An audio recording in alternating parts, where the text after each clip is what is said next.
శుభోదయం మిత్రులారా, వార్తా కథనంపై విశ్లేషణ కార్యక్రమం టీజీటీవీ మార్నింగ్ న్యూస్ కు స్వాగతం. నేను మీ జల్లి సత్య. ముందుగా రాష్ట్రంలో జరుగుతున్న రాజకీయ పరిణామాలతో పాటు ప్రధాన వార్తలను కనుక పరిశీలించినట్లయితే, నిన్నటి రోజున అసెంబ్లీ సమావేశాలు ప్రారంభమైనాయి. అనుకున్నట్టుగానే నిన్నటి రోజున కేసీఆర్ గారు సభకు హాజరైనరు. మరి నిన్నటి రోజున కేవలం ప్రశ్నోత్తరాలు, అదేవిధంగా సంతాప తీర్మానాలే కాబట్టి మరి సభ ప్రారంభమై సంతాప తీర్మానం ప్రవేశపెట్టగానే యథావిధిగా ఆయన బయటికి వెళ్ళిన పరిస్థితి.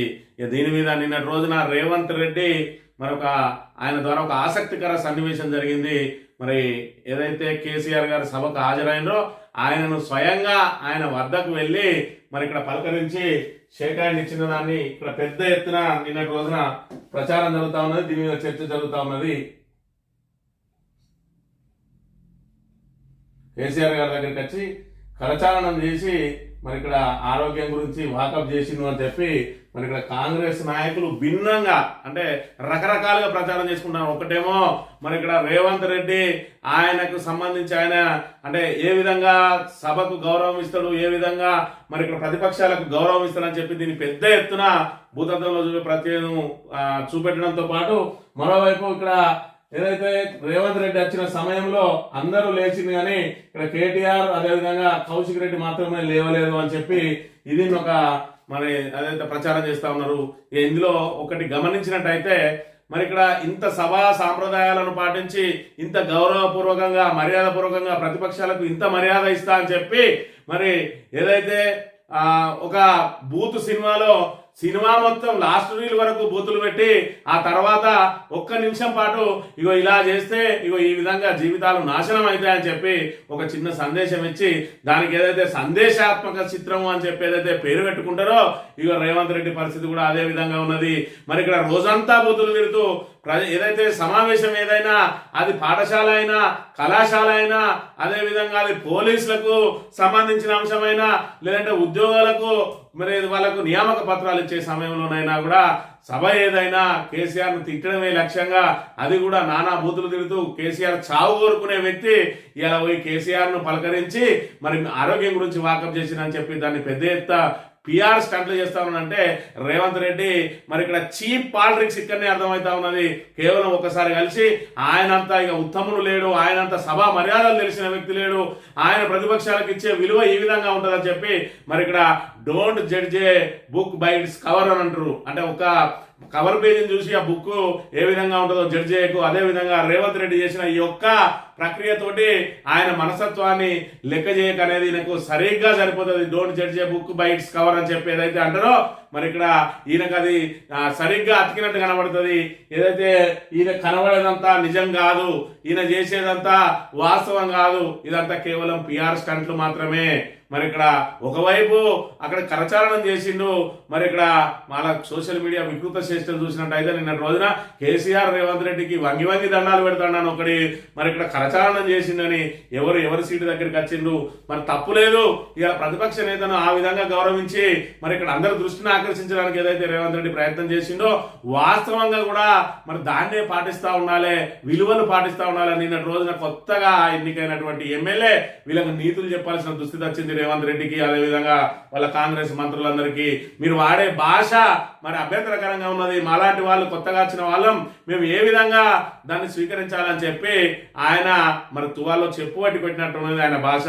మరి రేవంత్ రెడ్డి కొత్త సాంప్రదాయం ఏదైతే ఉన్నదో మరి ఈ రకంగా పెద్దలను గౌరవించే సాంప్రదాయం ఏదైతే ఉన్నదో దీన్ని ఆచరించి చూపించాలి కానీ కేవలం పిఆర్ సెట్ల కోసం వీడియోలకు కనబడడం కోసం ఏదైతే ఈ ఒక్క అంశాన్ని చూపించుకొని ఈయన ఇన్ని రోజులు వాడిన బజారు భాషను రూపుమాపుకోవాలంటే మాత్రం తెలంగాణ ప్రజలు అన్ని కూడా చూస్తా ఉన్నారు. ఖచ్చితంగా నీ పిఆర్ స్టంట్లను కూడా చూస్తా ఉన్నారు. ఇప్పటికైనా ఈ 2 సంవత్సరాల పాటు కాలం వృధా చేసిండు కేసీఆర్ కూడా 2 సంవత్సరాలు సుదీర్ఘ సమయం ఇచ్చిండు.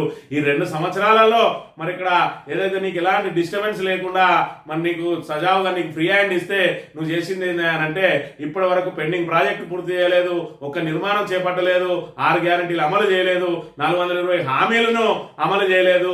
మహిళలకు ఇస్తాన్న 2500 లేవు, కళ్యాణ లక్ష్మిలో తులం బంగారం లేదు, మరి ఇక్కడ పన్నుటాకులకు 2000 4000 చేస్తాను, ఆ పెన్షన్ల ఊసే లేదు, విద్యా భరోసా కార్డు లేదు, విద్యార్థులకు స్కూటీలు లేవు.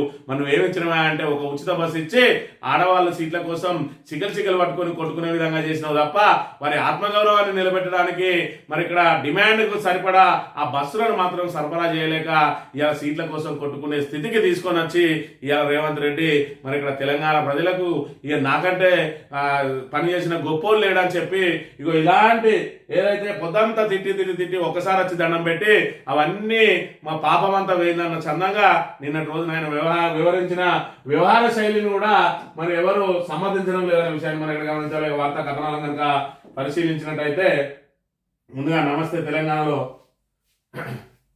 ప్రజా వ్యతిరేకతకు తెలిసి పాడు భాషపై ప్రాయశ్చిత్తం, ఉద్యమ నేత వద్దకు వెళ్లి పలకరించిన ముఖ్యమంత్రి రేవంత్ రెడ్డి, లేచి ప్రతి నమస్కారం చేసిన కేసీఆర్, అసెంబ్లీ సాక్షిగా ఆవిష్కృతమైన అనుభవం, ఆవేశాల వ్యత్యాసం, నిమిషాల వ్యవధిలోనే సీన్ రివర్స్, అపార్థాలు ఆపాదిస్తూ సోషల్ మీడియాలో కాంగ్రెస్ బుద్ధే వక్ర బుద్ధి. మరి ఆయన ఎవరు అన్నారు, ఎవరు దండం పెట్టమన్నారు, ఆఖరికి మళ్ళీ వాళ్ళే మరి కేసీఆర్ వంగి దండాలు పెడతానని చెప్పి ఇంతకంటే నీచమైన నికృష్టమైన ఇలాంటిది ఆ రోజు కూడా చూసిన గతంలో కేసీఆర్ ఏదైతే జారిపడ్డ రోజున హాస్పిటల్కి వెళ్ళి పరామర్శించిండు. మరి హాస్పిటల్కి వెళ్ళి పరామర్శించి తన పెద్దరికాన్ని నిలబెట్టుకున్నాడా అంటే మరి ఏదైతే రేవంత్ బూట్లు నాకే పత్రిక ఒకటి ఉంటుంది ఆంధ్రజ్యోతి, దానికి ఎడిటర్ అని అంటాడు రాధాకిష్టి గారు. ఆ రాధాకిష్టి గారితో మాట్లాడుకుంటూ మరి వికవికలు వికృత చేష్టలు అన్ని కూడా చూసిండ్రు. ఆయనను కించపరచడానికి నువ్వు వెళ్ళినట్టున్నది అని అంటే ఈయన కూడా అవుననే సమాధానం చెప్పిన పరిస్థితిని బట్టి వీళ్ళ దుర్బుద్ధి ఏ విధంగా ఉన్నది, వీళ్ళ మరుగుజు బుద్ధి ఏ విధంగా ఉన్నది, దాని ద్వారా బయటపడ్డ అంశాలు కూడా మనం ఇక్కడ చూడాలి. ఇక నోటికి కూడా ఇదే మర్యాద ఉండాలి, అసెంబ్లీ బయట కూడా మాటల్లో సంస్కారం కనబడాలి, విమర్శ ఖండన రెండింటిని ఉందాగా స్వీకరించాలి. నన్ను ఏమన్నా పట్టించుకోను, నా తండ్రి అంటే ఊరుకోను, బీఆర్ఎస్ వర్కింగ్ ప్రెసిడెంట్ కేటీఆర్ స్పష్టీకరణ అని చెప్పి మరి ఇక్కడ వంగి దండాలు పెట్టుకుంటా అక్కడికి వచ్చి మరి నువ్వు మంత్రులందరూ కలిసి మరి ఇక్కడ ఏదైతే తెలంగాణ తెచ్చినటువంటి తొలి ముఖ్యమంత్రి, ఉద్యమకారుడు, ఉద్యమ నేత తెలంగాణ బాబు కేసీఆర్ దగ్గరికి వచ్చి మర్యాద పూర్వకంగా నువ్వు ఏదైతే కరచాలనం చేసినావో ఆ మర్యాద అనేది మరి ఇక్కడ ఏదో అక్కడ పిఆర్ స్టంట్ల కోసం ఫోటోలు దిగడానికి కోసం కాదు, నీ గురించి ఏదో ఎలివేషన్ ఇచ్చుకోవడం కోసం కాదు. ఎప్పుడు కూడా నీ నోరు కూడా అదే విధంగా ఉండాలి, నీ భాష కూడా అదే విధంగా ఉండాలి. అప్పుడే నీకు ఉందాతనం వస్తుంది, గొప్పతనం వస్తుంది, పెద్దరికం నిలబడుతుంది. ఇలా చిల్లర చేష్టలు చిల్లర భాష మాట్లాడి పిఆర్ స్టంట్ల కోసం ఇక్కడికి వచ్చి కరచాలనం చేసిపోతే నీ మీద పడ్డ మచ్చలేదు కూడా తొలగిపోదని చెప్పి నిన్న రోజున కేటీఆర్ చెప్పిన అంశాన్ని కూడా మనం ఇక్కడ గమనించవచ్చు.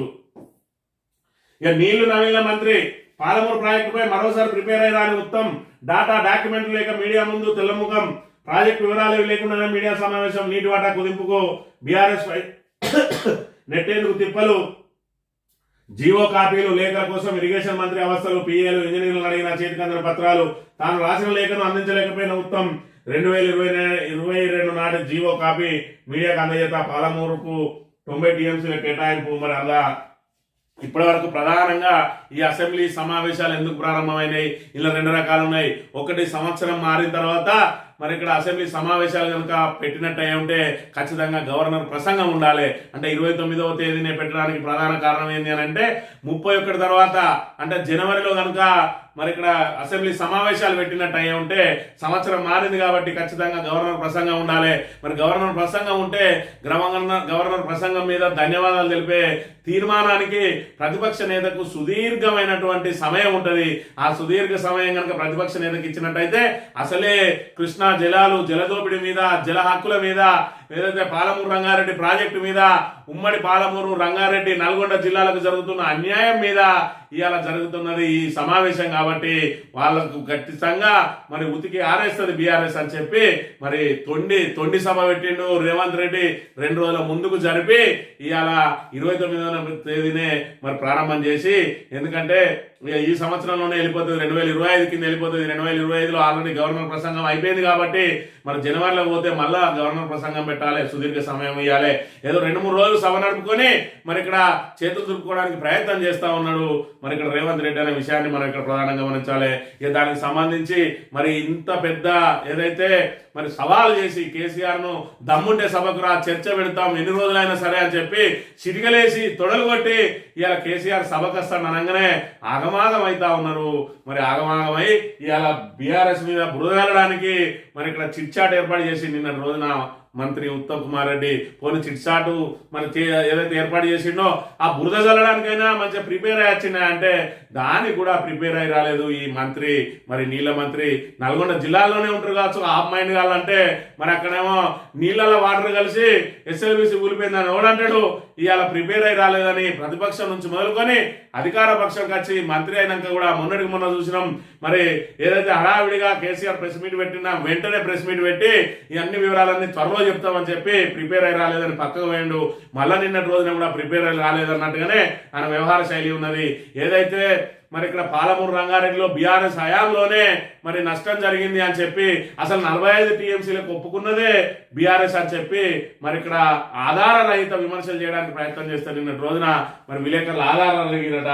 ఆధారాలు అడిగితే మరి జీవో కాపీలను తెమ్మని ఇటు పిఏని అడిగితే పిఏ నీళ్ళు నవ్వులుతా ఉన్నాడు, పిఆర్ఓని అడిగితే పిఆర్ఓ దగ్గర లేవు, మరి అధికారులు అడిగితే అధికారులు లేవు. కనీసం ఈయన లేఖ రాసిన అని చెప్పిన ఏదైతే లేఖ ఉన్నదో ఆ లేఖన్న ఈరంటే ఆ లేఖ లేదట. మరి పాత జీవో కాపీలు కానీ ఏదైతే బీఆర్ఎస్ చేసుకున్న ఒప్పంద పత్రాలకు సంబంధించి మరి ఇక్కడ వాట్సాప్ చేయమని అధికారులకు ఫోన్ చేస్తే అధికారులు కూడా ఇవ్వలేదట. లాస్ట్కి ఏం చూపించింది జీవో అంటే ఇన్ని రోజుల నుంచి బీఆర్ఎస్ ఏదైతే 45 టీఎంసీలకే ఒప్పుకున్నది, మేం కాదు మీరే 45 టీఎంసీలకు ఒప్పుకున్నారని ఏదైతే చెప్పినో ఇన్ని రోజులు ఇక దానికి సంబంధించిన జీవో కాపీ 18/8/2022 రోజున జీవో కాపీని తీసుకొచ్చిన అని ఇవాళ దాన్ని విలేకరులకు ముందు పెట్టినట్టు. ఆ విలేకరులకు ముందు పెడతాను ఏమున్నది అని అంటే under utilization in minor irrigation to an extent of 45.66 TMC in Krishna basin, Polavaram to Prakasam upstream of Nagarjuna Sagar project దానిలో 45 టీఎంసీ కెన్ బి యూటిలైజ్డ్ అని చెప్పి మరి దీనికి సంబంధించి ఏదైతే 45 టీఎంసీలు కృష్ణా బేసిన్ నుంచి పోలవరం నుంచి ప్రకాశంకు తరలుతున్న గోదావరి జిల్లాల్లో మాకు రావాల్సిన వాటా 45 టీఎంసీలు, మొత్తంగా 90 టీఎంసీలు మేము మరి ప్రాజెక్టు కట్టుకోవడానికి 90 టీఎంసీలకు మరి అనుమతి అని చెప్పి దీనికి సంబంధించి మరి ఏదైతే ఇరిగేషన్ ప్రాజెక్టు ఇరిగేషన్ అధికారుల ద్వారా జీవో ఆర్టీ నెంబర్ 246 ద్వారా జీవో దిస్తే ఈయన వెతికి దాన్ని కాస్త తీసుకొచ్చి విలేకరుల చేతుల్లో పెడితే అరే మొన్నటి రాక ఉత్తమ్ కుమార్ రెడ్డి 45 టీఎంసీలకు మరి బీఆర్ఎస్ ఒప్పుకున్నదని 90 టీఎంసీలను ఆయనే తీసుకొస్తానని అంటే అందులో ఏందని చెప్పి దాని మీద ఆలోచన చేస్తే లాస్ట్కి ఏం తెలియదు పాపం. ఇక్కడ ఏదైతే కాంగ్రెస్ అధికారిక హ్యాండిల్ పెట్టుకున్నారు పాలమూరు రంగారెడ్డి లిఫ్ట్ ఇరిగేషన్ స్కీమును దాని అసలు రూపకల్పన ప్రకారమే 90 టీఎంసీల నీటి కేటాయింపుతో పూర్తి చేయాలనే కాంగ్రెస్ ప్రభుత్వ కట్టుబాటును తెలంగాణ నీటిపారుదల పౌర సరఫరాల శాఖ మంత్రి ఎన్ ఉత్తమ్ కుమార్ రెడ్డి గారు మరోసారి స్పష్టంగా ప్రకటించారు. ప్రాజెక్టు రూపకల్పనలో మార్పులు చేస్తున్నారన్న ఆరోపణలు ఆయన ఖండించారు.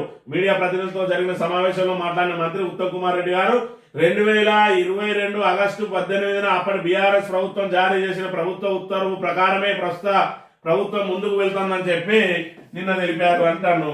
మరి మొన్నటిలాగా ఏం చెప్పిండు 45 టీఎంసీలకే బీఆర్ఎస్ ఒప్పుకున్నది అన్నాడు. మళ్ళీ ఇప్పుడు 90 టీఎంసీలు ఎట్లా వెళ్ళింది? ఏదైతే అయినా అసత్య ప్రచారాలతోటి మరి దాన్ని మసిగూసి మారేడుకాయ చేద్దామని చెప్పి చిట్చాట్ పెట్టిండో దాన్ని అడిగితే ఏముంటాయి? ఎందుకంటే బీఆర్ఎస్ స్పష్టంగా ఉన్నది పాలమూరు రంగారెడ్డి ప్రాజెక్టు మీద. ఇక డిపిఆర్ మీరు ఏమంటే డిపిఆర్ లేట్ అయిన అంటారు. అసలు డిపిఆర్లే లేకుండా ఆంధ్రలో అనేక ప్రాజెక్టులు కట్టిండ్రు.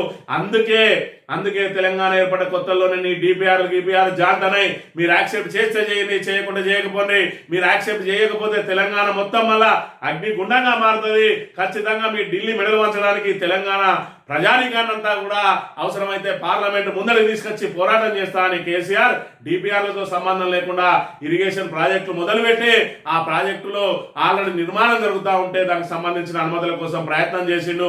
ఎందుకంటే మాకు ఇప్పటి వరకు మరి తెలంగాణలో పూర్తి స్థాయి అన్యాయం జరిగింది. మీరు డిపిఆర్ల పేరిట వేధించుకుంటున్నట్టయితే మా సమయం అంతా గాలిలో కలుస్తుంది. మాకు ఇప్పుడు తక్షణం మరి ఇక్కడ మాకు నీళ్ళ అవసరం ఉన్నది. మా గోదావరి జిల్లాలో, మా కృష్ణా జిల్లాలో మా వాటా అంతా కూడా మరి పూర్తి స్థాయిలో మేము వినియోగించుకోలేకపోతా ఉన్నాం.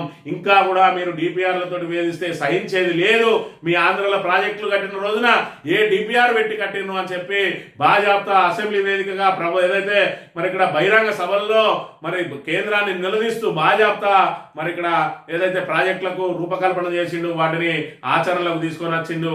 అదే తరహాలో మరి ఇక్కడ పాలమూరు రంగారెడ్డిని కూడా మరి 80% పూర్తి చేసిండు. ఇవాళ డిపిఆర్ ఏదైతే బీఆర్ఎస్ ప్రభుత్వ హయాంలో తిప్పి పంపిండు, అయినప్పటికీ మళ్ళా దాన్ని సవరణ లేకుండా యథావిధిగా దీన్ని ఆమోదించాలని కేంద్రం మెడలు వంచడానికి మళ్ళీ పంపిండు. మళ్ళీ పంపితే గత సంవత్సరం మళ్ళీ తిరిగి వచ్చింది. దాని మీద పోరాటం చేయలేక చేతులు ఎత్తేసినటువంటి కాంగ్రెస్ ప్రభుత్వం మేము 90 టీఎంసీలు అవసరం లేదు, మాకు 45 టీఎంసీలే వాడుకుంటాం, దానికన్నా అనుమతి అని చెప్తే మరి దానికి కూడా అనుమతి లేదు అని చెప్పి నిన్న అసెంబ్లీ సమావేశాలకు ఒక రోజు ముందు మళ్ళీ అక్కడి నుంచి తిప్పి పంపిన పర్యావరణ అనుమతులు మీకు ఇచ్చేది లేదు అని చెప్పి మరి ఇక్కడ కాంగ్రెస్ ఏమో డిపిఆర్ లేకుండా మేము కట్టమని చెప్పి అక్కడ పాలమూరు రంగారెడ్డి ప్రాజెక్టును అక్కడనే నిలిపేస్తే మరి ఇక్కడ ఏదైతే కేసీఆర్ మీరు డిపిఆర్ ను ఏ విధంగా అయితే మీరు అనుమతించారో చూస్తాం, మీరు డిపిఆర్ ను అనుమతించకుండా మేము ప్రాజెక్టులు కట్టి తీరుతామని చెప్పి మొండిగా ఇవాళ ప్రాజెక్టులకు పూర్తి చేసి ఇవాళ తెలంగాణను సస్యశ్యామలం చేసిన వ్యక్తి మరి కేసీఆర్. ఆయన మీదనే బురద జల్లాలని చూస్తే ఇవాళ ఆకాశం మీద ఉమ్మేసినట్టే. అందుకే ఇవాళ ఆగమాగం అవుతారు. కేసీఆర్ ను రాడనుకున్నారు, రా అని చెప్పి అంటే కేసీఆర్ 3 నిమిషాలు అసెంబ్లీలో ఉంటేనే మన ముచ్చెమటలు పట్టినాయి వీళ్ళకు. రేపటి రోజున ఏదైతే కృష్ణా జలాల మీద చర్చ రోజున కనుక కేసీఆర్ పూర్తి స్థాయిలో అసెంబ్లీలో ఉంటే మీ పరిస్థితి ఏంది? మీరు ఇప్పటికే మరి ఇక్కడ పవర్ పాయింట్ ప్రజెంటేషన్ అని ఎమ్మెల్యేలు అందరూ కూడా అటాక్ చేయాలని, మంత్రులందరూ అటాక్ చేయాలని, విప్పులందరూ అటాక్ చేయాలని, చివరికి అసలు వాళ్ళు మాట్లాడకుండా వాళ్ళను కించపరచాలే మనం. ఏదైతే ఈ చర్చా కార్యక్రమంలో ఈ నీళ్లకు జల హక్కులకు సంబంధించి ఆంధ్ర జలదోపిడికి సంబంధించి కాంగ్రెస్ వైఫల్యం గురించి కేసీఆర్ ను చెప్పకుండా ఎక్కడికక్కడ అడ్డుకొని మరి ఆ పెద్ద ఆయనను మనం పూర్తి స్థాయిలో అవమానపరిచి ఆయన మళ్ళీ సభకు రాకుండా చేసుకోవాలి. ఆయన సభకు వస్తే మన బట్టలు ఇడిచి పెడతాడు, మనం ఆగంగాత తప్పదు అని చెప్పి ఇవాళ ఎమ్మెల్యేలకు ఎమ్మెల్యేలకు మంత్రులకు విప్పులకు ఆయన మరి ఆదేశాలు జారీ చేస్తా ఉన్నాడు తప్ప ఇవాళ దాని మీద పూర్తి స్థాయిలో మరి పాలమూరు రంగారెడ్డి ఎందుకు పూర్తి కాలేకపోయింది? అసలు జలాలకు సంబంధించి కృష్ణా జలాల్లో మరి 299 టీఎంసీలు ఏదైతే కేసీఆర్ ఒప్పుకున్నాడని చెప్తా ఉన్నాడు, అది కేసీఆర్ ఒప్పుకున్నాడా? 10 ఏళ్ల క్రితమే, 10 ఏళ్ల కంటే మన తెలంగాణ రాకపూర్వం ఉమ్మడి ఆంధ్రప్రదేశ్ లో 299 టీఎంసీలు కేటాయిస్తూ దానికి మరి ఇక్కడ అంగీకరించింది ఎవరు అనేది మరి పూర్తి లెక్కలతో సహా చెప్పడానికి కేసీఆర్ రెడీ ఉన్నారు. మరి 10 సంవత్సరాల కాలంలో కృష్ణాకు సంబంధించి ఆ ట్రిబ్యునల్ ఏది కూడా ముందుకు సాగలేదు. ముందుకు సాగకున్నా కూడా యథావిధిగా ప్రాజెక్టులు కట్టేసుకుంటూ మరి కేంద్రం మీద ఒత్తిడి తీసుకొచ్చింది కేసీఆర్. ఇవాళ ప్రాజెక్టులు కట్టలేక చేతులు ఎత్తేసింది కాంగ్రెస్ సర్కార్ అనే విషయాన్ని మనం ఇక్కడ గమనించాలి. ఇక ఉత్తమ్ కుమార్ రెడ్డి అయితే యథావిధిగా ప్రిపేర్ కాని మంత్రిగా ఆయన పేరును మాత్రం చిరస్థాయిలో నిలుపుకొని పెట్టుకుంటా ఉన్నాడు. ఆయన చెప్పింది వినాలి కానీ ఎవరైనా అడిగిన దానికి సమాధానం ఆయన దగ్గర ఉన్నది, పోనీ ఆయన అధికారుల దగ్గర ఉంటుంది అంటే వాళ్ళ దగ్గర కూడా లేదు. ఎందుకంటే వీళ్ళు చేసే అబద్ధాలకు వాళ్ళ దగ్గర ఏ విధంగా ఆధారాలు ఉంటాయి? ఆధారాలు ఇస్తే ఏమైంది అని అంటే జియో ఏదైతే కాపీ ఇచ్చిండో 45 టీఎంసీలకే ఒప్పుకున్నది బీఆర్ఎస్ ప్రభుత్వం అని చెప్పి ఏదైతే చెప్పిండో ఆ జియో ఇచ్చి తన బంధును తానే చదువుకున్నట్టు మరి ఇక్కడ బరాబరే బీఆర్ఎస్ 90 టీఎంసీలకు మరి లేఖ రాసింది, జియో తీసింది అని ఒప్పుకోక తప్పని పరిస్థితి ఏర్పడ్డది. ఇలా ఈ రకంగా సబ్జెక్టు లేని వాళ్ళందరూ మంత్రులుగా ఉండి ఇలా తెలంగాణను సర్వనాశనం చేస్తా ఉన్నారు. ఒక్కసారి కూడా మంత్రిగా చేయని అనుభవం లేని రేవంత్ రెడ్డి రియల్ ఎస్టేట్ అనుభవంతో ఇలా తెలంగాణను మరి ఏదైతే ప్లాట్లు పెట్టి అమ్ముతా ఉన్నాడు తెలంగాణ భూములన్నింటినీ తప్ప ఇలా తెలంగాణను ఆదాయంలో ముందుకు తీసుకురావడంలో కానీ అభివృద్ధిలో ముందుకు తీసుకురావడంలో కానీ ఆయన వెనుకబడి ఉన్న విషయాన్ని మనం గమనించాలి. పాలమూరు ద్రోహి ఉత్తమ్ గ్రీన్ ట్రిబ్యునల్ లో కేసు వేసి ఆపాలని చూశారు. ఇరిగేషన్ మంత్రికి రేవంత్ రెడ్డి గాలి సోకినట్టుంది. 90 టీఎంసీ గారు 45కు తగ్గించాడా లేదా? డిపిఆర్ వాపసు వచ్చిన మౌనం ఎందుకు? బీఆర్ఎస్ హయాంలో 7 అనుమతులు తెచ్చినాం. 2 నెలల కాంగ్రెస్ పాలనలో 3 డిపిఆర్ వాపస్. 15 రోజులు సభ జరపాలని బీఎస్సీలో అడిగినాం. 16 హౌస్ కమిటీలను భర్తీ చేయాలని కోరినాం. మీడియా చిట్ లో మాజీ మంత్రి హరీష్ రావు. ఉత్తమ్ కు సొంత శాఖపై ఇంకా పట్టణాలంటుంది. ఇంకెప్పుడు జ్ఞానం పెంచుకుంటారో? మా హయాంలో ఎస్ఎల్బీసీ సొరంగం పనులు 11.5 కిలోమీటర్లు జరిగింది. ఇప్పుడు కాంగ్రెస్ సర్కార్ 200 మీటర్లు కూడా పూర్తి చేయలేక చేతులెత్తేసింది. ఎస్ఎల్బీసీ పైన బీఆర్ఎస్ ప్రభుత్వం 1900 కోట్లు ఖర్చు పెట్టింది. 10 డిపిఆర్లలో ఢిల్లీ నుంచి 7 ప్రాజెక్టులకు తుది అనుమతులు తెచ్చింది. 2 నెలల కాంగ్రెస్ పాలనలో 3 డిపిఆర్లు వాపసు వచ్చినాయి. మాది +7 అయితే వాళ్ళది -3 అని చెప్పి మరి ఇక్కడ హరీష్ రావు పూర్తి స్థాయిలో పాలమూరు ద్రోహి ఉత్తమ్ కుమార్ రెడ్డి గ్రీన్ ట్రిబ్యునల్ వేసి ఆ ప్రాజెక్టును ఆపాలని చెప్పి చూసిండు. మేము 10 ప్రాజెక్టులు మొదలు పెడితే 7 ప్రాజెక్టులకు అనుమతులు తీసుకొని వచ్చిన డిపిఆర్లు, మీరు 3 మాత్రం మిగిలిన 3 కూడా తీసుకురాలేక 2 సంవత్సరాల కాలం నుంచి చెతికిల పడతా ఉన్నారు అని అంటే మీ అసమర్థ, మీ చేతగాంతనం ఇక్కడ కనబడతా ఉన్నది అని చెప్పి చెప్పకనే చెప్తున్న పరిస్థితిని మనం ఇక్కడ గమనించాలి. ఇక నీళ్లు ఇవ్వండి, నిధులు ఇవ్వండి, 0 అవర్లో దద్దరిల్లిన శాసనసభ, విపక్షంతో గొంతు కలిపిన అధికార పక్షం, ఇరిగేషన్ శాఖపై ఎమ్మెల్యేల అసంతృప్తి, కాలువల పూడిక తీయకపోవడంపై ఆగ్రహం. అసలు ఏం చేస్తారన్నా వీళ్ళు కాలువల పూడిక తీయలేరు?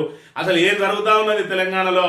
పూర్తి స్థాయిలో ఏదైతే గత 10 సంవత్సరాల పాటు పారదర్శక పాలన జరిగి ఏదైతే అభివృద్ధి సంక్షేమం సమపాలలో ముందుకు సాక్కుంటూ పోయిందో ఇవాళ పూర్తిగా సంక్షేమం దెబ్బతిన్నది, అభివృద్ధి కుంటుపడ్డది.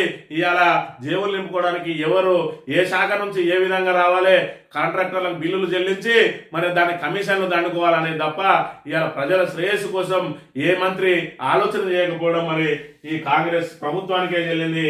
ఇక సాగుకు స్మార్ట్ మీటర్లు పెట్టబోతా ఉన్నారట. గతంలో చూసుకున్నట్టయితే మరి ఇక్కడ మేము మీటర్ల ద్వారా మీకు డబ్బులు వసూలు చేయగానే రైతులకు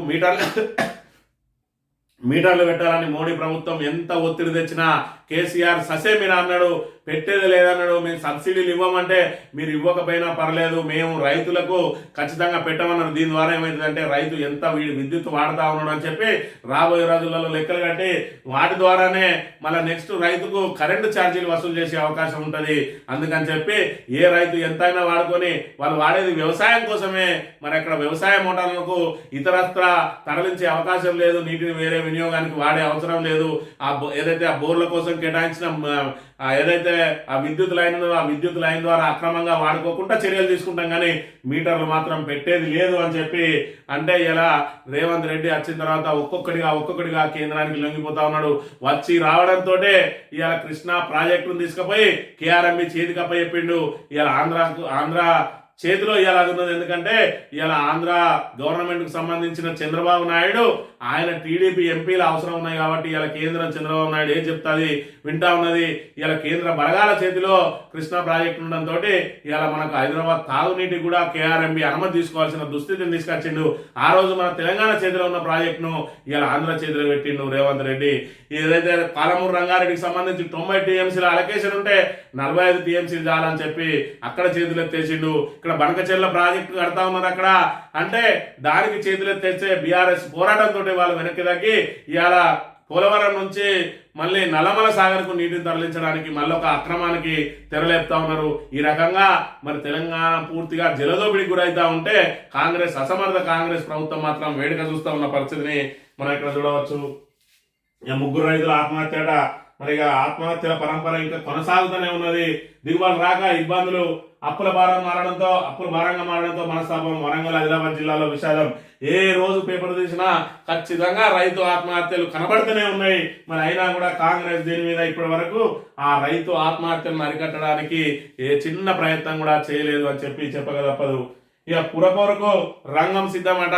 మరి ఇక్కడ చూసుకున్నట్టయితే ముందుగాలు ఏదైతే 42% రిజర్వేషన్ అని చెప్పి ఏదైతే ప్రకటన చేసిండో ఆ ప్రకటన చేసిన అనంతరం వెంటనే అది ఆగుతాయి, ఆ ఎలక్షన్ ఆగుతాయి అని తెలిసినప్పటికీ కూడా పరిషత్ ఎన్నికలు, ఎంపీటీసీ, జెడ్పీటీసీ ఎన్నికలకు మరి నోటిఫికేషన్ జారీ చేసిండు. ఆ తర్వాత మరి ఇక్కడ ఏదైతే 42% రిజర్వేషన్ కొట్టేయడంతో మరి ఎన్నికలు ఆగిపోయిన తర్వాత మళ్ళీ యథావిధిగా పాత రిజర్వేషన్ తోటి పోతే ఏ ఎన్నికకు పోవాలి, నువ్వు ఏదైతే మరి ఇక్కడ దానికి సంబంధించిన నోటిఫికేషన్ ఇచ్చినవో దాన్ని కొనసాగించాలి, దాన్ని పక్కన వారేసి నువ్వు గుర్తులకు సంబంధం లేదు, ఏదైతే పార్టీ గుర్తులకు సంబంధం లేని పంచాయతీ ఎన్నికలు వేయండు. ఆ పంచాయతీ ఎన్నికల ద్వారా ఎవరికి వెళ్తే నావాడే అని చెప్పి నాకు 66% వచ్చింది అన్నాడు. పోనీ ఇప్పుడన్నా ఎంపీటీసీ ఎన్నికలు పెడతాడా అంటే ఇప్పుడు లేదు. ఎందుకంటే మరి ఇక్కడ రైతులకు సంబంధించి తీవ్ర ఇబ్బందులు ఉన్నాయి. మరి ఇక్కడ రైతులందరూ కూడా గ్రామీణ ప్రాంతాల్లో ఉంటారు కాబట్టి ఈ రైతులను ఇప్పుడు మనం వాళ్ళ వ్యతిరేకతను తట్టుకోవాలంటే మనం రైతు భరోసా ఇవ్వాలి, వాళ్ళకి ఇంకేమైనా రాయితీలు ఇచ్చి ఇంకా వాళ్ళకి ఏదైనా ఆశ చూపే ప్రయత్నం చేద్దాం. అప్పటిదాకా మరి ఆ ఎన్నికలను ముట్టుకోకుండా ఇవాళ పట్టణ ప్రాంతానికి సంబంధించిన వాళ్ళవి మరి ఎన్నికలు పెడదామని మున్సిపల్ పోరుకు మరి ఇక్కడ ముందుకు సాగుతా ఉన్నాడు. ఫిబ్రవరి 1-2 వారాలలో మరి ఇక్కడ ఏదైతే పురపాలక పోరు ప్రారంభం కాబోతా ఉన్నది. భూమి ఇచ్చిన రైతులతో బంతాట. ఫార్మా పరిహారానికి చేతులు రాని కాంగ్రెస్ సర్కార్. 2 ఏళ్లుగా అరిగోసపడుతున్న రైతు కుటుంబాలు పరిహారం కింద ప్లాట్ల పంపిణీలో సర్కార్ దోబుచులాట. అనధికారిక కొనుగోలుతో కాంగ్రెస్ నేతల భూదందా. నమస్తే తెలంగాణ కథనంతో హడావిడిగా పంపిణీ డ్రామా. 6 నెలలు దాటినా నేటికి అధికారుల వద్ద డాక్యుమెంట్లు. గ్రీన్ఫీల్డ్ హైవేతో ప్లాట్లు కోల్పోతున్న అనేక మంది రైతులు. ప్రత్యామ్నాయం చూపకుండా రాష్ట్ర సర్కార్ తాత్సారం అని చెప్పి 2 ఏళ్లుగా మరి ఇక్కడ ఏదైతే ఫార్మాసిటీ కోసం భూములు కేటాయించింది ఆ రోజు ఆ భూములన్నింటినీ కూడా సేకరించింది బీఆర్ఎస్ ప్రభుత్వం. ఇక ఫార్మాసిటీని కాస్త ఫ్యూచర్ సిటీ పేరుతో రియల్ ఎస్టేట్ గా మార్చేసుకున్న రేవంత్ రెడ్డి ఆ ఫార్మాసిటీ చుట్టూ కూడా మరి భూములను కొనుగోలు చేసి అసైన్ భూములన్నింటినీ కూడా భూభారత్ ద్వారా మరి పట్టాలుగా మార్చుకొని ఇలా రియల్ ఎస్టేట్ కు తెరలేపి తాను తన బలగాలు మరి ఇక్కడ వీలైనంత మంది మంత్రులు, వాళ్ళకు సంబంధించిన బంధువులు, వాళ్ళకు సంబంధించిన స్నేహితులు అందరూ కూడా ఫ్యూచర్ సిటీ చుట్టూ భూములు కొనుగోలు చేసి గతంలో ఏదైతే చంద్రబాబు నాయుడు మేము ఇక్కడ హైటెక్ సిటీ తేబోతా ఉన్నా అని చెప్పి తనకు సంబంధించిన మద్దతుదారులందరికీ ఆ హైటెక్ సిటీ చుట్టూ అన్ని భూములు కనిపించి అక్కడ రియల్ ఎస్టేట్ దందా చేసిండో ఇవాళ శిష్యుడు కూడా అదే పని చేస్తా ఉన్నాడు. గురువును అనుసరిస్తూ శిష్యుడు అక్కడ ఆయన హైటెక్ సిటీ అంటే ఈయన ఫ్యూచర్ సిటీ అని చెప్పి ఈ రకమైన జిమ్మిక్ల ద్వారా మాత్రమే మనకు వేలాది కోట్లు సంపాదించుకోవచ్చు అని చెప్పి ఒక డ్రామాకు తెరలేపి తెలంగాణను రియల్ ఎస్టేట్ గా మార్చిండు గురు శిష్యులు. సాక్షి దినపత్రిక విషయానికి వస్తే ఈసారి ఎదురుదాడే మంత్రులు, ప్రభుత్వం ఇప్పుడు అటాక్ మోడ్లోకి రావాలి కానీ మన ప్రభుత్వం 2 సంవత్సరాలలో ఏం చేసింది? కృష్ణా జలాలలో మరి ఇక్కడ గత 10 సంవత్సరాలు బీఆర్ఎస్ ప్రభుత్వం ఏం చేసింది? మనం వచ్చిన తర్వాత 2 సంవత్సరాల పాటు మరి బీఆర్ఎస్ అన్యాయం చేసిందని చెప్తా ఉన్నాం. వాళ్ళు ఏం అన్యాయం చేసిర్రు, దాన్ని మనం ఏ విధంగా సరి చేసినామని చెప్పుకోవడానికి వీళ్ళ దగ్గర ఏం లేదు. కాబట్టి అటాక్ మోడ్లోకి పోవాలి. కేసీఆర్ మాట్లాడితే 10 మంది ఆటంకం కల్పించాలి, తేపకొక మంత్రి లేవాలి, తేపకొక విప్పు లేవాలి, లేచి ఎక్కడికక్కడ అడ్డుకోవాలి.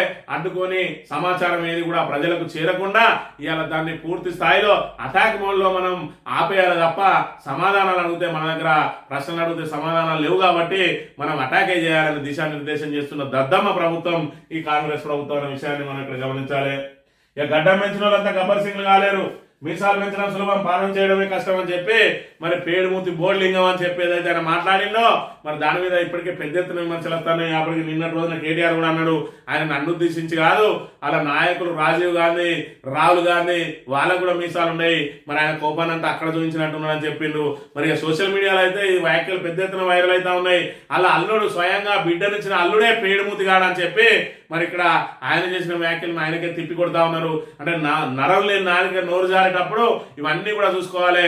మీ మామ జైపాల్ రెడ్డి పేడుమూతోడే, మీ అల్లుడు సత్యనారాయణ రెడ్డి పేడుమూతోడే, మీ నాయకుడు ఏదైతే గొప్పగా చెప్తున్నటువంటి రాహుల్ గాంధీ పేడుమూతోడే, నువ్వు ఏదైతే విగ్రహాన్ని సచివాలయం ముందు తీసుకొచ్చి పెట్టినావో రాజీవ్ గాంధీ పేడుమూతోడే అని చెప్పి మన సోషల్ మీడియాలో పెద్ద ఎత్తున దుమ్మెత్తిపోయడంతో రేవంత్ రెడ్డి మరి ఇక్కడ కాంగ్రెస్ నాయకులు కూడా తలవంచుకోవాల్సిన దుస్థితి ఏర్పడ్డ అంశాన్ని కూడా మనం చూడవచ్చు.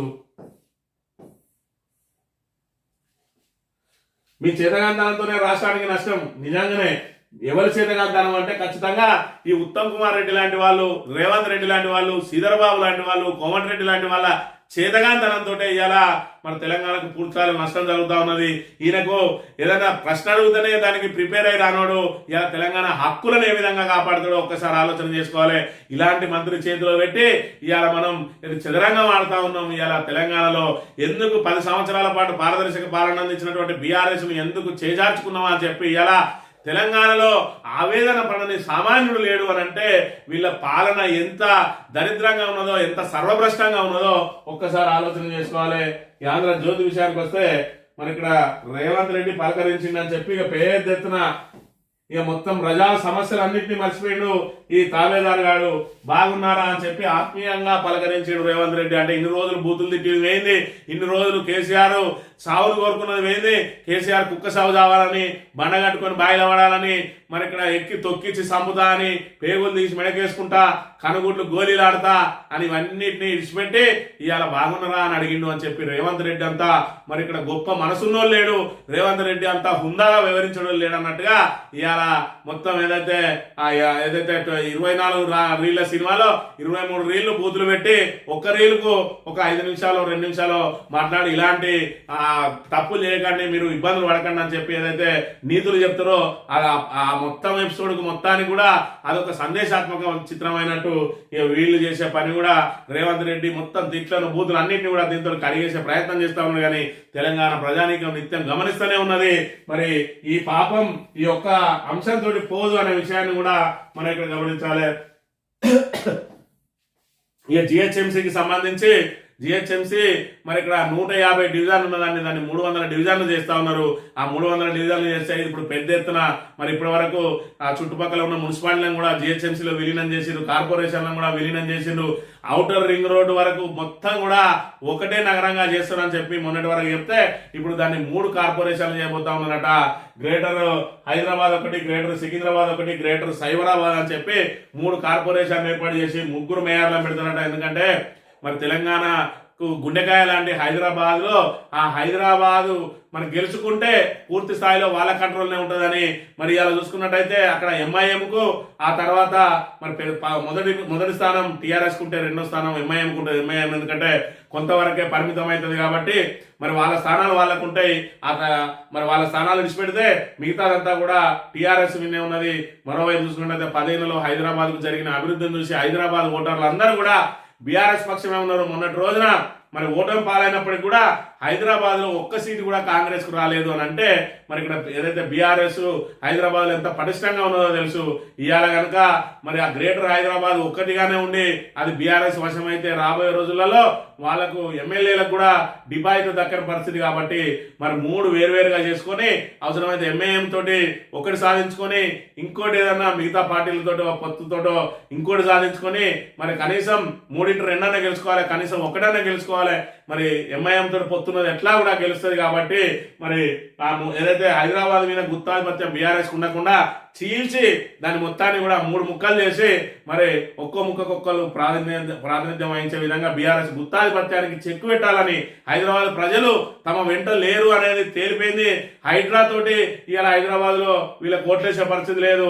మరోవైపు చూసుకున్నట్టయితే ఐటీ రంగంలో చూసుకున్నా కూడా అదే విధంగా ఇవాళ పరిశ్రమల భూములు అమ్ముకునే విషయాన్ని చూసినా కూడా అన్నిట్లో కూడా హైదరాబాద్ లో వెనుకబడ్డాయి. కాబట్టి హైదరాబాద్ మీద బీఆర్ఎస్ కు గుత్తాధిపత్యం ఉండకూడదనే 3 ముక్కలు చేస్తా ఉన్న పరిస్థితిని అయితే మనం చూడవచ్చు. ఫ్యూచర్ సిటీ కమిషనర్ గా సుధీర్ బాబు, గ్రేటర్ పరిధిలో 4 కమిషనరేట్లు Hyderabad, Cyberabad, Malkajgiri, future city future city future city future city అని దానికి ఎన్ని రకాల వీలైతే ప్రభుత్వానికి సంబంధించిన అధికారాన్ని పూర్తిగా దుర్వినియోగం చేసి లేరు ఫ్యూచర్ సిటీకి ఇక్కడ మెట్రో రైలు ఇస్తా అంటే ఆ మెట్రో రైలు విస్తరిస్తా అంటే ఆ మెట్రో రైలు నిర్వహిస్తున్న సంస్థ ఎలాంటి వదిలేసి వెళ్ళిపోయింది. లేరు ఫ్యూచర్ సిటీలో డేరాలేసి మరి ఇక్కడ ఇవ్వస్తాయి అవ్వస్తాయి అని చెప్పి పెద్ద ఎత్తున ప్రచారం కల్పించిండు. ఈ లేరు ఫ్యూచర్ సిటీకి ఈయన కమిషనర్ గా వేసిండు. ఇవన్నీ వేసి ఫ్యూచర్ సిటీలో అన్ని రాబోతా ఉన్నాయి, ఇవ్వస్తా ఉన్నాయి, అవ్వస్తా ఉన్నాయి అని చెప్పి ఆశలు ప్రేరేపించి ఆ చుట్టుపక్కల భూములు అమ్ముకోవడమే వీళ్ళ లక్ష్యం తప్ప ఇలా ఫ్యూచర్ సిటీ తోటి తెలంగాణకు హైదరాబాద్ కొరిగేది ఏం లేదనే విషయాన్ని అయితే మనం ఇక్కడ గమనించాలి. ఇక సెంగార్ బెయిల్పై స్టే అట. ఉన్నావు రేప్ దోషికి సుప్రీంకోర్టులో చుక్కెదురు, ఢిల్లీ హైకోర్టు తీర్పుపై నిలుపుదల ఉత్తర్వులు అని చెప్పి ఈ మాజీ ఎమ్మెల్యే మరి ఇక్కడ బీజేపీ మాజీ ఎమ్మెల్యే కుల్దీప్ సింగ్ సెంగార్కి ఇటీవల ఢిల్లీ హైకోర్టు ఇచ్చిన బెయిల్ సుప్రీంకోర్టు నిలిపివేసిందట. ఆయనకు యావజ్జీవ కారాగార శిక్ష పడితే ఆ శిక్షను నిలిపేసి హైకోర్టు స్టే ఇచ్చింది. ఇస్తే సుప్రీంకోర్టు ఏదైతే హైకోర్టు బెయిల్ ఇచ్చింది ఆ బెయిల్ మీద వీళ్ళు బాధితులు పోతే సుప్రీంకోర్టు స్టే ఇచ్చి ఆయన శిక్షను యథావిధిగా కొనసాగించాలని చెప్పింది. అంటే ఏ విధంగా దుర్వినియోగాలు జరుగుతూ ఉన్నాయి, అధికారం ఉంటే ఏ విధంగా దుర్వినియోగం జరుగుతుంది అనేది మరి ఈ కేసు స్పష్టంగా చెప్పింది. ఇలా సుప్రీంకోర్టు అనేది మరి ఇక్కడ ఏదైతే ఒత్తిళ్లకు తలొగ్గకుండా ఇస్తున్న తీర్పులతోటి ప్రభుత్వాలకు కూడా చుక్కెదురు ఎదురవుతుందన్నదానికి ఇది నిదర్శనం. ఇక ట్యూషన్ కు టీచర్లు, ఉపాధ్యాయులు టెట్ టెన్షన్, పుస్తకాలతో కుస్తీ, సెలవులు పెట్టి ఆన్లైన్ కోచింగ్. 2012 ముందు నియమితులైన టీచర్లకు టెట్ తప్పనిసరి, అర్హత సాధించకపోతే ఉద్యోగం బూస్టు. మరి 2012 ముందు ఎవరైతే టీచర్లుగా మరి నియామకమైనో ఈ రోజున కొత్తగా సుప్రీంకోర్టు ఒక ఆర్డినెన్స్ ఇచ్చింది. దాని ద్వారా టెట్ ఉత్తీర్ణులు కాని వాళ్ళందరూ కూడా వాళ్ళకు కొంత సమయం ఇచ్చింది. ఆ టెట్ పరీక్షను ఉత్తీర్ణులు అయితేనే మీ ఉద్యోగాలు ఉంటాయి, లేకపోతే ఉద్యోగాలు ఉడతాయి. అంటే ఇలా మరి టీచర్లే స్టూడెంట్లు అవుతా ఉన్నారు, టీచర్లే ట్యూటోరియల్కి పోతా ఉన్నారు, టీచర్లే ఆన్లైన్ కోచింగ్లు తీసుకుంటూ ఇలా మరి స్కూళ్లకు మరి సెలవులు పెట్టి మరి ప్రిపేర్ అవుతున్న దుస్థితి పాపం వాళ్ళకు నెలకొని ఉన్నది. 25 days సింగిల్ డిజిట్ అట. చలి తీవ్రతకు సంబంధించి 25 రోజుల నుంచి 10 సెంటీగ్రేడ్ లోపలనే ఉంటా ఉన్న పరిస్థితిని చూడవచ్చు. ఇక 5 వరకే సమావేశాలట. ఎందుకంటే మరి ఇవాళ 29వ రోజు, నిన్నటి రోజున 29 పెట్టిండు. మరి ఇక్కడ 1, 20, 30, 31 తారీఖు 3 రోజులు కూడా సెలవు పెట్టిండు. 2వ తేదీన మళ్ళీ స్టార్ట్ చేస్తారు. కదం 3, 2, 3, 5, 4వ తేదీన కూడా మరి ఇక్కడ సమావేశం జరిగే ఆదివారం రోజున 5వ తేదీన పూర్తి చేయడానికి ప్రయత్నం చేస్తా ఉన్నారు. నిన్న బీఎస్సీ సమావేశంలో 15 రోజులు పెట్టాలని చెప్పి ఒకవైపు మరి ఇక్కడ హరీష్ రావు అడిగితే అయ్యా మిమ్మల్ని తట్టుకోవడం 3 రోజులే మాతోడు కాదు, ఇంకా మేము 15 రోజులు ఏం పెడతామని చెప్పి మరి ఇక్కడ స్మూత్ గా తప్పించుకునే ప్రయత్నం చేస్తా ఉన్నారు. మరి 3 రోజులల్లా కేసీఆర్ కు మైకు ఇచ్చి ఆ మైకును ఏ విధంగా అడ్డుకోవాలని చెప్పి మరి నానా రకాలుగా ప్రిపేర్లు చేస్తా ఉన్నారు. ఇక సభలో తగ్గేదేలే అట. మరి ఇక్కడ ఈయన తగ్గేదేలే అంటే మరి నువ్వు అధికార పక్షంలో ఉండి సమాధానాలు చెప్తావా, లేదంటే ప్రతిపక్షం చేసే ఆరోపణలకు నువ్వు ప్రత్యారోపణలు చేసి తప్పించుకొని తిరుగుతావా అనే దాన్ని ఇలా తెలంగాణ ప్రజానికంగా గమనిస్తా ఉన్నది. మరి ఇక్కడ తొడలు కొట్టిండు కేసీఆర్ రా రా అని. మరి రేపు కేసీఆర్ సభలో ఆయన మాట్లాడితే సుదీర్ఘంగా మాట్లాడే అవకాశం కనుక ఆయనకి ఇచ్చినట్టయితే మరి మీ పరిస్థితి ఏ విధంగా ఉంటుందో, కాంగ్రెస్ దుస్థితి ఏ విధంగా ఉంటుందో చూడాలని ప్రజలందరూ కూడా ఎదురు చూస్తూ ఉన్నారు. ఖచ్చితంగా నువ్వు మైక్ ఇవ్వకపోతే నిన్ను పాతాళానికి దొక్కడానికి కూడా మరి ఇక్కడ తెలంగాణ ప్రజలు సిద్ధంగా ఉన్నారని తెలియజేస్తూ ఇది ఈరోజు మార్నింగ్ న్యూస్ తెలియబద్దాం. Thank you very much.